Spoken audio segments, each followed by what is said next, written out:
প্রাণ প্রিয় চট্টগ্রামবাসী ভাইও অনারা বেগুন কেন আসুন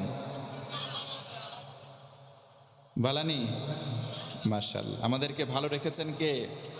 আমার বন্ধুগণ মনোযোগ বাড়ায় দেন। নবীজিকে গোটা আলমবাসীর জন্য পাঠানো হলো। অল্প সময় মনোযোগ বাড়ান। আমার আল্লাহ কোরআনে কারিমে মানবতার মুক্তির জন্য কত মেসেজ দিয়ে দিলেন। আল্লাহ রাব্বুল আলামিন বলেন, ওয়ামা আরসালনাকা ইল্লা রাহমাতাল লিল আলামিন। একটু জোরে বলা লাগবে আল্লাহু আকবার। আল্লাহ রাব্বুল আলামিন বলেন, বান্দারি গোটা আলমবাসীর জন্য নবীজিকে রহমত করে দয়া করে পাঠালাম। ও মুসলমান বলেন তো আল্লাহর কথা কি সত্য না মিথ্যা? আল্লাহ রাব্বুল আলামিনের কথা সত্য। আল্লাহ বলেন, গোলাম কালিমাতুল্লাহি হিয়াল উলিয়া, আল্লাহর কথা সবচাইতে উঁচু কথা। ঘোষণাকার আল্লাহ যদি কোনো কথা বলেন, ও চট্টলার ভাইরা জানতে চাই বলেন তো আল্লাহর ওয়াদা কোশ্চিন কালেও কি মিথ্যা হতে পারে? একটু জোরে বলেন, হতে পারে? আল্লাহ রাব্বুল আলামিন বলেন, ওয়াদাল্লাহি হাক্কুন, আল্লাহর ওয়াদা সত্য। ভিন্ন আয়াতে আমার আল্লাহ বলেন, ইন্নাল্লাহা লা ইউখলিফুল মিয়াদ। আল্লাহ রব্বে কারীম আল্লাহ যেই ওয়াদা একবার করেন কোশ্চিন কালেও সেই ওয়াদা আল্লাহ রব্বুল আলামিন ভঙ্গ করেন না। জোরে বলুন সুবহানাল্লাহ। আমার বন্ধুগণ মনোযোগ বাড়ায় দেন। এক নম্বর গুণ হলো আল্লাহ রসুল সত্যবাদী ছিলেন। মুসলমান বলেন তো আওয়াজ করে সুবহানাল্লাহ। তিনি ছিলেন সাদিক। তিনি যখন কথা বলতেন একটা কথাও মিথ্যা ছিল না। এই ব্যাপারে কারো কোনো সন্দেহ বা দ্বিমত আছে নাকি ভাই? আল্লাহ রাব্বুল আলামিন বলেন, ওয়ামা ইয়ানতিকু আনিল হাওয়া ইন হুয়া ইল্লা ওয়াহয়ুন ইউহা।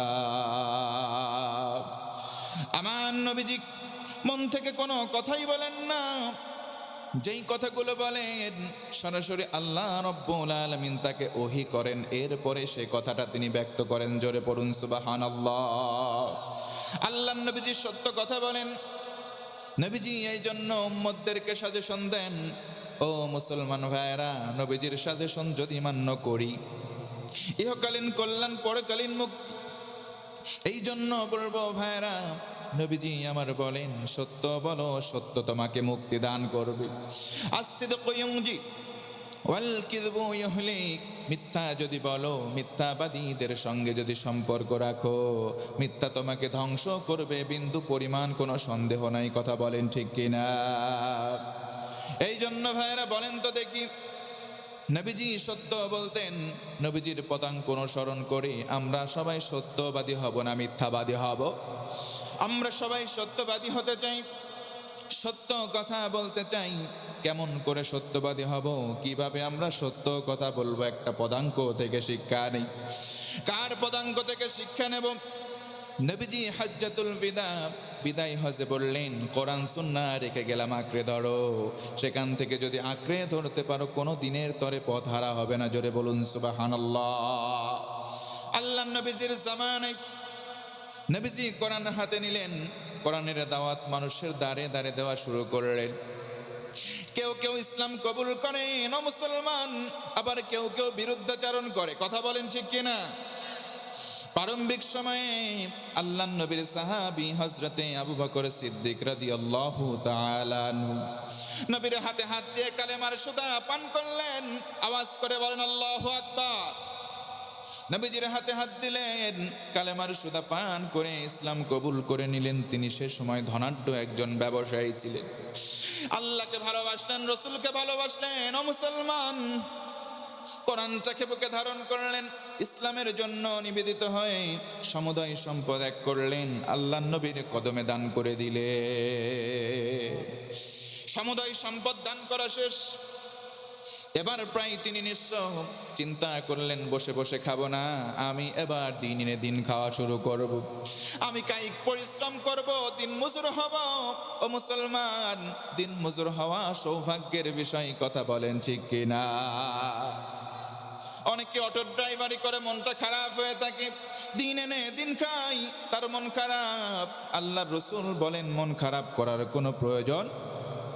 কারণ কি? কারণ হলো আল কাসিবু হাবিবুল্লাহ। আল্লাহর রাসূল বলেন উম্মত, যারা শ্রমিক, যারা দিন এনে দিন খায়, দুনিয়ায় তাদের কোনো বন্ধু নাই, তাদের বন্ধু সরাসরি আমার আল্লাহ। সুবহানাল্লাহ নাই?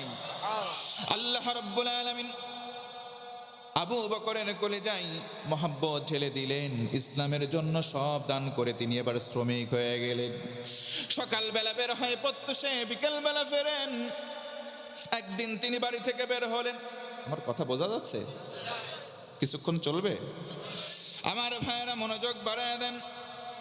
আবু বকর বের হন, কিছু দূর অগ্রসর হয়, একজন ইহুদি পেছন দিক থেকে এসে প্রতিবন্ধকতা তৈরি করে। আবু বকর দাঁড়াও, তোমার সঙ্গে কথা আছে বলবো। হযরতে আবু বকর দাঁড়ালেন। এবার যখন আবু বকর দাঁড়াই, ইহুদি এসে বলে, ভাই আংতা ফকির, তোর কিছু নাই, তুই বেটা ফকির। জোরে কন্যা আউযুবিল্লাহ। হযরতে আবু বকর মুস্কি হাসি দেয়, পাল্টা কোনো কথা নাই, পাল্টা কোনো জবাব নাই। কিন্তু আমাদেরকে কেউ যদি ফকির বলে গালি দিত, আমরা পাল্টা জবাব দিতাম। কথা বলেন ঠিক কিনা? বাঙালি মুসলমান জাতি আমরা উগ্র জাতি হয়ে গেছে অনেকে। কেউ যদি কাউরে গালি দেয়, পাশ থেকে আরেকজন বলে, ভাই হাত থাকতে মুখে কেন কথা বলবি, বসা। কথা বলেন ঠিক কিনা? এই যে উগ্রতা, ইসলাম কখনো সাপোর্ট করে না। আল্লাহর নবীর সাহাবী আবু বকর রাদিয়াল্লাহু আনহু মুস্কি হাসি দেয়, গালি দেয় নাই। জোরে কোন সুবহানাল্লাহ। সেখান থেকে তিনি কর্মসংস্থানে চলে গেলেন। দ্বিতীয় দিন আবার বের হন, ইহুদি আবার দাঁড়াই, আবু বকর দাঁড়া, তোর সঙ্গে কথা আছে। কি কথা? আংতা ফকির, তুই তো ফকির। আবু বকর মুস্কি হাসি দেয়, কোন সুবহানাল্লাহ। মুসলমানের খাসলাত চরিত্র কেমন? কেউ আমারে গালি দেয়, আমরা কিছুই বলবো না। কথা বলেন ঠিক কিনা? আল্লাহ তাআলা বলেন, ওয়াইবাদুর রহমানিল্লাযীনা ইয়ামশুনা আলাল আরদি হাওনা ওয়া ইযা খাতাবাহুমুল জাহিলুনা ক্বালু সালামা।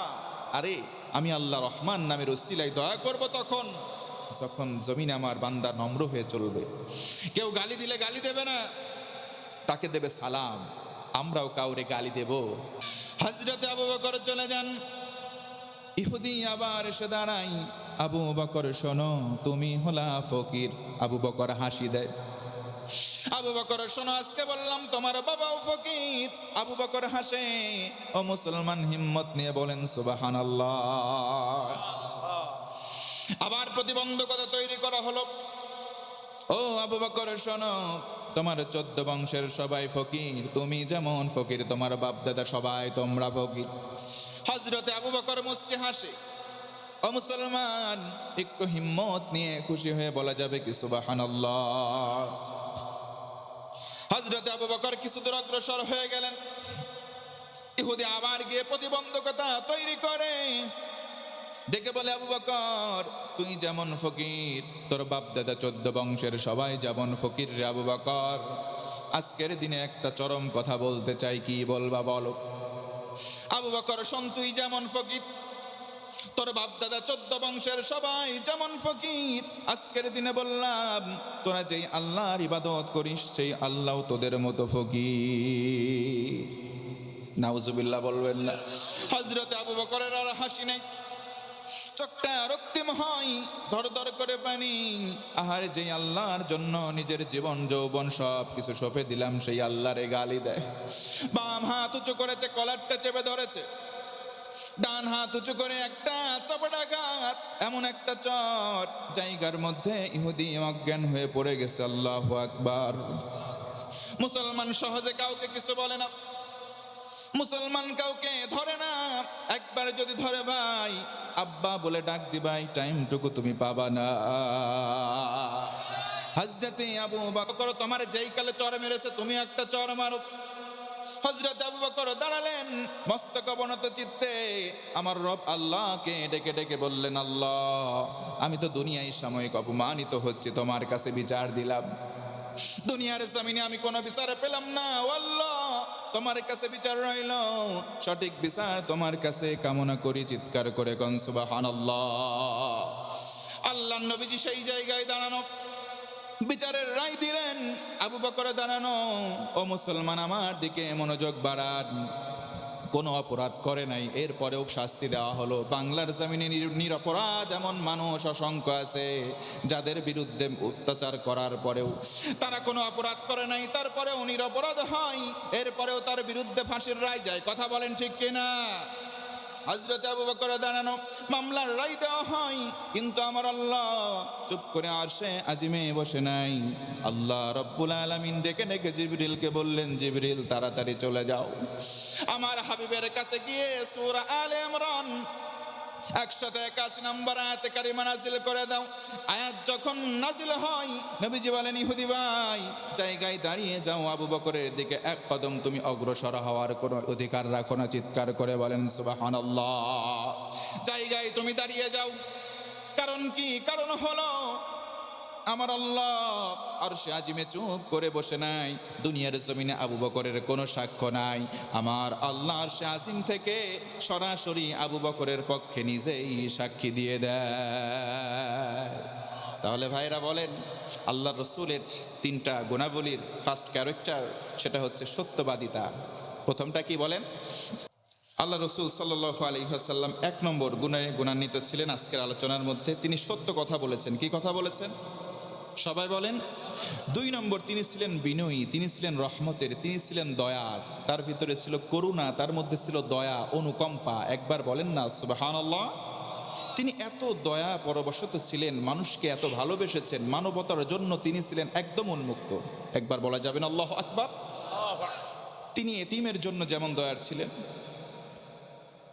তিনি বেধর্মীদের জন্য যেমন দয়ার ছিলেন, স্বজাতি ভাইদের জন্য দয়ার ছিলেন। আরেকবার বলেন সুবহানাল্লাহ। উদাহরণ দিতে গেলে লম্বা সময়ের ব্যাপার। 3 নম্বর গুণাবলী, তিনি ছিলেন ইবাদতের ক্ষেত্রে সবচাইতে অগ্রগামী। তাকে যে নবুয়ত দেওয়া হয়েছে এজন্য তিনি ইবাদত কম করবেন, বিষয়টা এমন নয়। তাকে রহমাতাল লিল আলামিন বানানো হয়েছে, এজন্য তিনি ভাব নেবেন, অহংকার করবেন, দাম্ভিক হবেন, বিষয়টা এমন নয়। তিনি ইবাদতের জন্য অগ্রাধিকার নিজেকে দিয়েছেন, ইবাদতে মত্ত থেকেছেন। নবীজি একদিন